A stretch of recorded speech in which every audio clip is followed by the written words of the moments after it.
दिनांक 16/4 रोजी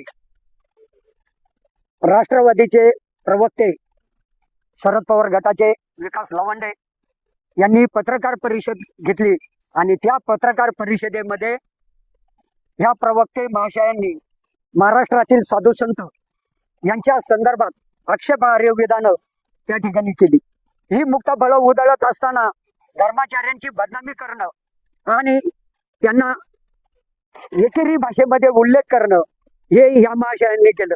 हे प्रवक्त्याची भाषाशैली कशी असावी याचं प्रदर्शन त्यांनी त्या ठिकाणी दाखवलं। का त्यांनी आपल्या महाराष्ट्रातील साधू संतांचा घोर अशा पद्धतीचा अपमान केला।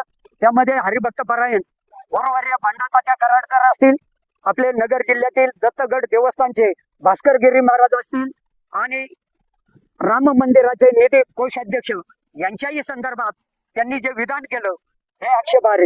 हे विधान राजकीय द्वेषापोटी केलं आणि राजकीय द्वेषापोटी करताना त्यांनी हिंदू समाजाचं हित जे कधी लक्षात घेतलं नाही आणि म्हणून अशा पद्धतीचे साधू संतांवर आरोप प्रत्यारोप हा प्रवक्ता नेहमी करत आला। म्हणून याचा निषेध आम्ही करतो आणि आज त्यांच्यावरती मी या ठिकाणी अकोला पोलीस स्टेशन मध्ये आज FIR दाखल केला।